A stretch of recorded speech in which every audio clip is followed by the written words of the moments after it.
NYERC. She continues her affiliation with UIC as an adjunct assistant professor. Dr. Nichols' area of expertise is qualitative risk assessment, management, occupational health communication, and curriculum development and training intervention effectiveness. She's also one of 7 managers of the World Health Organization network of collaborating centers work plan on occupational safety and health.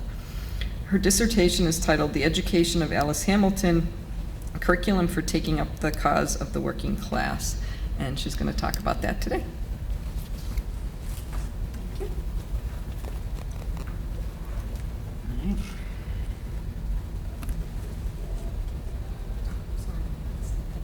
That's okay. Okay, thank you. It's really nice to be here today, and it was really nice to be on the program with Chris Sellers. I heard him speak a year ago, a little more than a year ago, on this topic at the History of Occupational Health. And actually, for my work, I referenced extensively his work on Alice Hamilton and sort of the work the scientists did at the beginning of the century. So it was a pleasure to meet with him, and it's a pleasure to be on the program with him. So my part of the program, the title of the program is called Curriculum for Taking Up the Cause of the Working Class, the Education of Alice Hamilton. And as I go through the presentation, I want you to think about the title in 2 ways. I want you to think about it as a title for a case study, and the case study of the education of Alice Hamilton. You know, what was it about her life that brought her to be the person that we know and we respect today? The other thing I want you to think about is the title as maybe a model for how we might create, or how our curriculum of training occupational safety and health professionals looks today. So I think that at the end, and maybe I'd love to hear from the panel of our esteemed experts, that part of it. You know, is this a model? Is this a case study about one person, or is it an opportunity for us to think about this as a model for education now?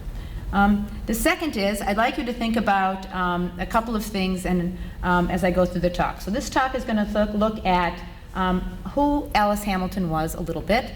Chris talked about it some. I'll talk a little bit more. And I want you to think about who you are. What is worthwhile? And Eduardo brings up that subject. You know, what did she think was worthwhile? What was it that was important to her? What do you think is worthwhile? And curriculum. What was sort of the curriculum of your coming to occupational safety and health, if that's your expertise? But also with a focus on key events. So what I'll focus on in that part of the talk is a key event or transformational moments in our life that set us on a course that we may not know at the moment that it set us on that course, but as we look back, it becomes a road sign to where we've come and how we've gotten there. And then finally, for the panel, I have a couple of questions about what you think is worthwhile and about curriculum.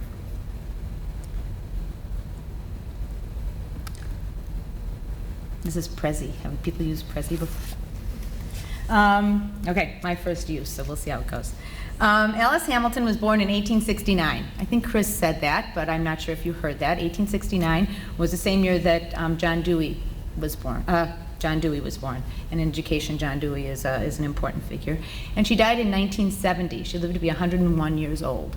She died just after the passage of the OSHA Act and just before the enactment of the OSHA Act. So she lived a century. She's considered a pioneer in occupational health in the United States. She was an activist and a physician who devoted her life to human rights and social justice. I'm not going to talk about that at length, but to Eduardo's point.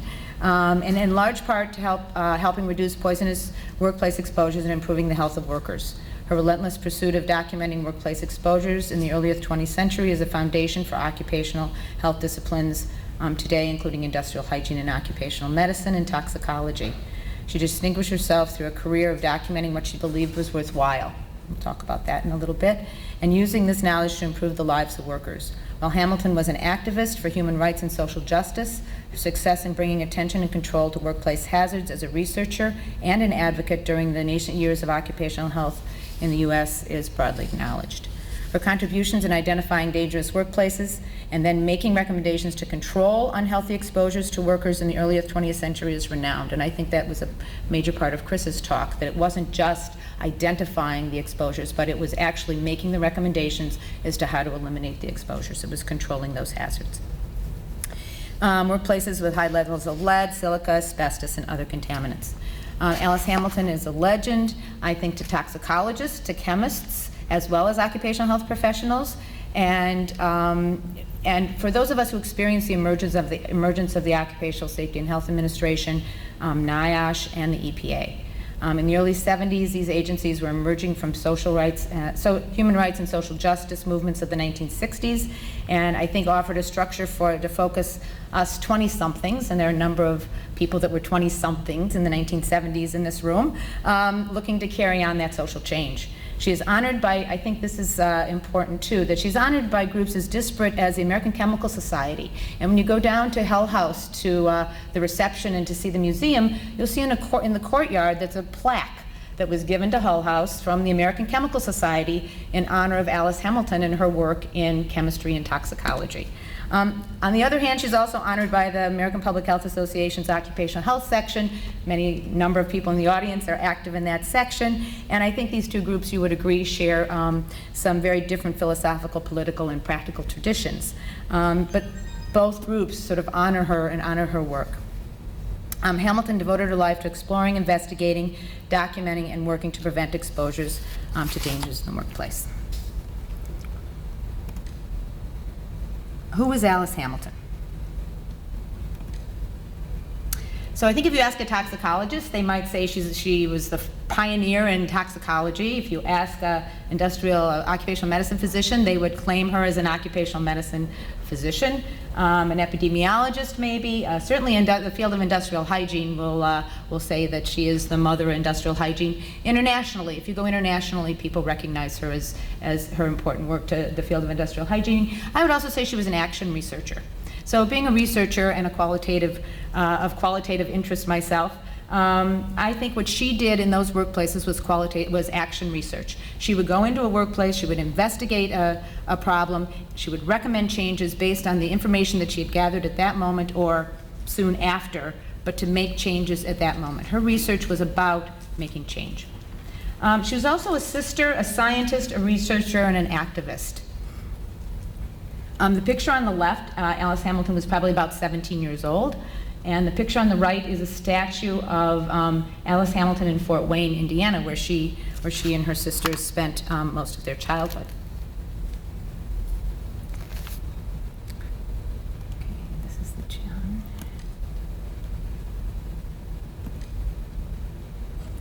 So she spent her formative years in Fort Wayne, Indiana. She was one of 5 children, 4 sisters and 1 brother.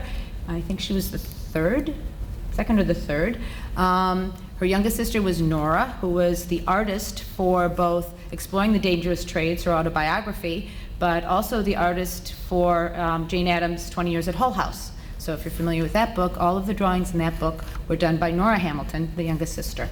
Margaret Hamilton, her sister, was renowned in her field of education. She became the director of Bryn Mawr High School in Baltimore, Maryland, and was very successful in her chosen career. And her third sister, Edith, is probably the most well-known outside of our field. And can anyone tell me what Edith Hamilton did? Greek myths? Greek myths. So she wrote a book called The Greek Way? Something like that. And is very well known. So whenever I tell people I work on Alice Hamilton, is she related to Edith Hamilton, who wrote the very famous Hamilton? So yes, who was very famous. And then they had a brother who was 13 years younger. They were homeschooled. They all went to, and he was a professor at the University of Illinois, Champaign-Urbana. Okay.